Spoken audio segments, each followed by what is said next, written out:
Ready to go live. It's me, Justice Brick Galaxy. It's another spoiler show for Hawkeye. Might be me alone. No bros with me today. But I got my tracksuit. I'm feeling like the tracksuit bros are not coming through with the show today. I know Larry's at a Brickfest Live uh, doing a show, Lego show. I know Mel hasn't seen the show. Troy, my other bro, has work, so I'm just gonna stay on track with my tracksuit and jump in here and get this done. So maybe this will be a really quick breakdown and see how it goes. Oop, somebody's at the door. We'll talk to them later.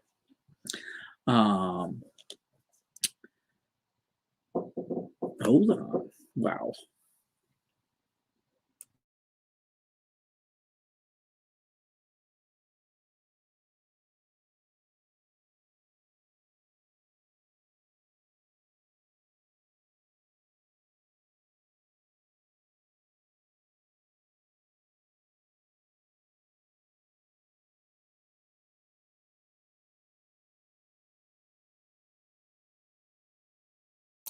All right, so dinner's ready upstairs. We're gonna do this real fast. Spoiler warning for Hawkeye. They start off with Maya in grade school, like second grade, 2007. They're matching like little girls growing up and gaining their powers. We saw Kate Bishop do her growing up in a little sequence, and now they're showing Maya Lopez growing up, a deaf girl. What's up, Brick Babe? And she's in school trying to fit in and learn. She's really smart. She can watch and kind of like Taskmaster, learn abilities and copy abilities or whatnot. So we'll see more how her character develops. And her name's going to be Echo, her code name, if you will. That'll be something we learn more. Like she's going to get a spin-off series on the show. So that'll be interesting to see how this sets up Maya Lopez and the Echo character to be in the comics. She's niece to or adopted daughter of Wilson Fisk, the Kingpin. So we might get Kingpin. We see a hand in this episode. We'll talk about it. Well, right now, basically, you know, they show her in a karate school, and an uncle is gonna take her home, and he squeezes her on the cheek and laughs, and it's got a cufflink, and we're like, we know the story, we know they're following Matt Fraction's comic book line, and it's the Kingpin. The Kingpin is coming. We hope it's the same actor from the Netflix series. So we also see Maya with her father, and they're assigning about dragons and two worlds colliding, or how two worlds need to leave two lives, or you know, be the best of two worlds, and kind of makes you a bit bigger, more powerful character, right? So matching the dragon lore to her with her disability, empowering her to actually become like us, like this, you know, goal of you know, being twice as good as everyone else. It's pretty cool. So after that scene, we get a near present Maya. So like she's grown up now, and she's going home to the tracksuit garage, and the tracksuit gang and her father are getting beat up by the Ronin, or somebody dressed as the Ronin. Because if this episode has taught us anything, other people are wearing the suit and picking up the sword, and they're misguiding us, they're misleading us. So even though they show the Ronin in the mask whipping up all the tracksuit dudes and stabbing Maya's father, and empowering her to like have revenge, right, on the Ronin, they don't know who's wearing that mask, or we don't know what year that is. Also, you know, when did the Ronin stop, and when did this start? So That's my theory. There is that is not Clint Barton killing those tracksuit gangs, but he did get into it with them as they talk more and more in that in the bonding that he's getting with Kate Bishop. So present day Kate Bishop and Clint Barton are tied up. They are captured by the tracksuit bros. They're in a KB Toys that's closed, closed down warehouse, and you see the Trusted Bro green van, and you see they're tied up on little kiddie rides. It's kind of funny. There's some banter about Kate not being the Ronin, and Black Widow got done. Well, Black Widow got the Ronin. Is like he's kind of talking and sharing some words about that. What's up? Get the bricks here. What's happening? And the Brick Babe. Thanks for tuning in. And I'm going to quickly go through this, and maybe it'll be my shortest episode, and we'll see how many views that one gets. All right, so present day, they're tied up. They have another funny story about the Imagine Dragons concert tickets. It's just more character development, interestingly, with the Tracksuit Bros. And they don't do it as much with Kazi, which builds him up, I guess. Yo, brick fella. So Kazi is like, he wears a coat over his tracksuit, and apparently he's a character that becomes like the clown or the mime or something. So we'll see if that happens. Echo and Kazi approach. They have the thing with the hearing aid. You shouldn't wear it. He's trying to sign, but he doesn't know too much. He's still learning. Anyway, Clint escapes, and they have a fight scene. So I think because my notes are so short, maybe the fight scenes are starting to get better in this third episode of Hawkeye. I've got, a big fight scene in this warehouse. He's fighting with his fists, and then he gets up to his arrows, and he starts doing some trick shooting, behind the back shooting, and pinning people to the wall. It's pretty cool.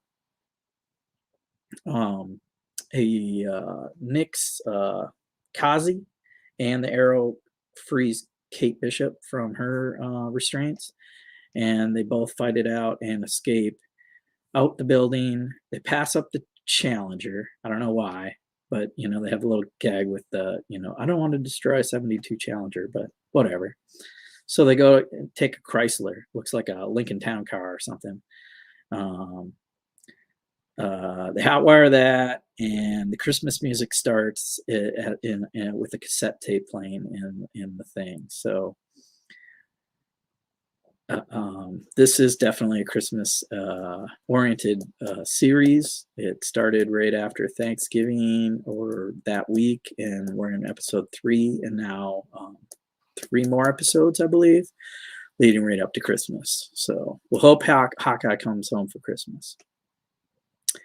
Anyway, in the car, Kate is in the passenger seat. They wanted to switch so he could shoot, but he's driving, and she's shooting the arrows, and they're all out of regular arrows, right? So another big part of this is the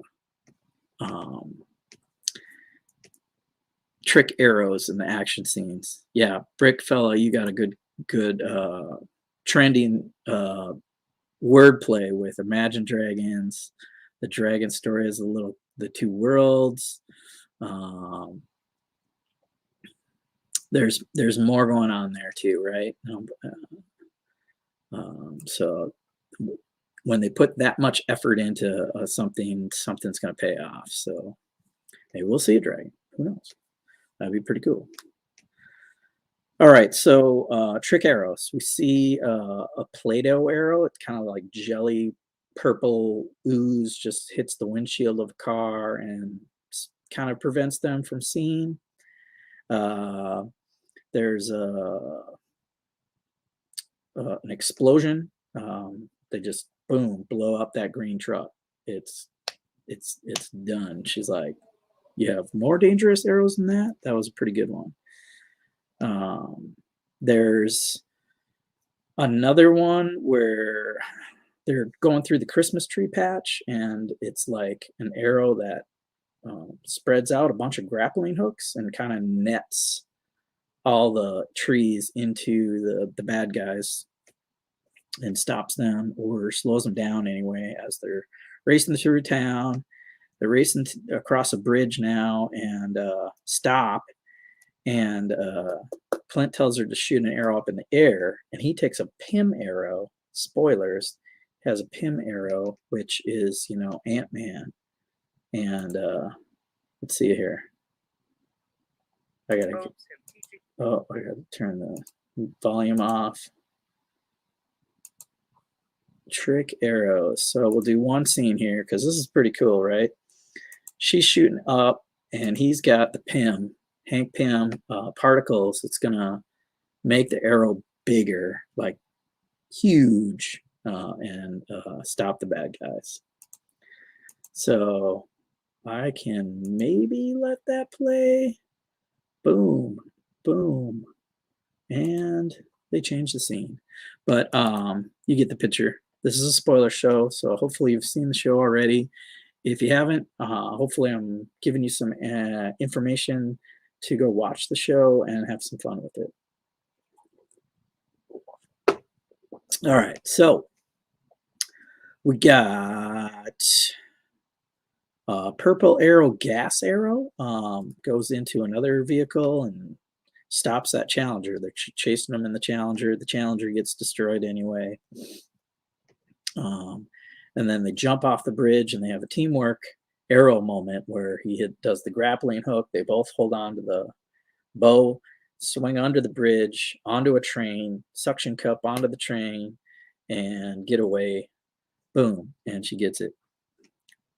What's up, dude? Jude? Thanks for tuning in. It's just me tonight, so I appreciate you guys in the chat. Going real fast through this story, where after that big action scene with the trick arrows, they're at Kate's apartment. They clean up. The little kid calls his dad, Clint, and he has his hearing aid broken, right, in that fight. So he can't hear, but he answers the phone anyway. And Kate helps like decipher with pad and pencil what the conversation is, and they get through that. They get through that anyway. Yeah, you like that one. They destroyed the Challenger anyway. I knew there was going to be a gag there when I'm like, why did they pass that up? So after that, they show the tracksuits leaving their hideout. So their hideout has been compromised because they took them there. They escaped from there, so they're leaving the hideout, and they have a little conversation between Kazi and Echo, or Kazi and Maya, that Uncle would not be happy. And we're really thinking that this Uncle character is going to be the Kingpin. So it's just got to happen. Bring him back. We want to see this bald guy take charge. We want to see that one right there. Take charge, smashing heads and doors. He did such a good job in Daredevil. So I think they're going to merge those worlds. Everything's about multiverse right about now. So Uncle Kingpin is coming back. Uncle Wilson. So they go to get the hearing aid fixed. They just wait for somebody to open their store, get the hearing aid fixed. They have a little breakfast. They're having a chat. This is Kate and Clint. This is the Kate and Clint Hawkeye show, right? So they're having breakfast. They talk about superhero suits and how that lifestyle comes with a price. And she draws a little thing, about the purple suit from the comics and the H on the head and the wings, and he's like, no, not doing that. I'm not a role model. I'm not trying to be that guy. So it'll be interesting how she takes her understanding of what he, her role model, her inspiration from him, and then becomes something herself. All right. Let me know what you guys think in the chat. We're getting quite close to the end here. They finally named the dog Pizza Dog. She's like, you got to name that dog. She throws a couple of funny ones out there. And Pizza Dog sticks. He likes Pizza Dog. From there, they go to hack the mom's laptop at the penthouse. And so they're both, Clint and Kate are at the penthouse. And they hack the computer to get some information. They look up Kazi. He's got connections to some Sloan Limited. So we'll probably see Sloan Limited something in the next one.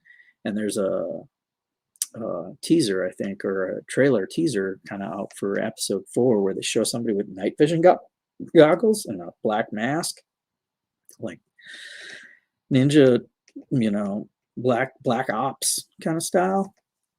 So there's more mystery surprise characters coming. So that'll be interesting to see if that's Yelena. Is it Yelena Belova, the new Dark Black Widow, or is it somebody else, Bullseye, or who could it be, man? Yeah, get the brick. Have any theories about who else could show up on the show? Want to see Wilson Fisk, Kingpin, but there's going to be another masked figure, and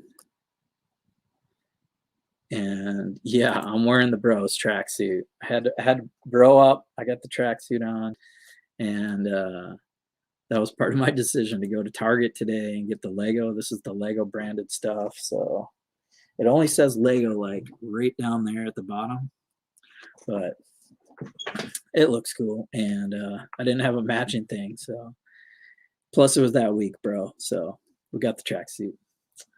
All right. Last scene, Clint's walking around that penthouse. He doesn't, he's like, somebody's here, and Jack sneaks up on him, catches him with the Ronin sword under his chin, like, hold it right there. And that's the end of the scene. So Jack's got the Ronin sword. He's going to confront Hawkeye. So we have Sword Master and Bowmaster facing off possibly in the next episode. And I don't know what else to expect. We'll see them face off. They're going to go check out this Sloan Limited, and Kazi's going to probably get more and more involved with that because they did research him to get to nail us down. And then will Echo get the name Echo, or Maya, will she keep going after the Ronin, knowing that, like, kind of knowing that it's Clint? She doesn't really know for sure. If they can tie someone else to that suit from that hacked information, or who knows what, this person that has the night vision goggles, maybe that was who actually killed her father and responsible for her vengeful streak. So what's up, Chef T? I am at the 19-minute mark. I appreciate all you guys watching. Gonna keep it right under the 20 minutes. I went through the whole Hawkeye episode 3 show on my own, and we will continue to do this Sunday nights for the second half of the show and cover other things. I really want to cover Spiderverse, but my roommate knocked and dinner's ready, so I'm gonna go have some food. Sounds like mac and cheese and chicken something. So I am gonna go eat. You guys go catch up on Marvel, Disney Plus. Hit that like button. Thanks, Chef. I like when people throw that in there. Smash that like button. let's get this video really popular at a 20-minute mark, and we will call it a day. And we will move on and believe that miracles can happen.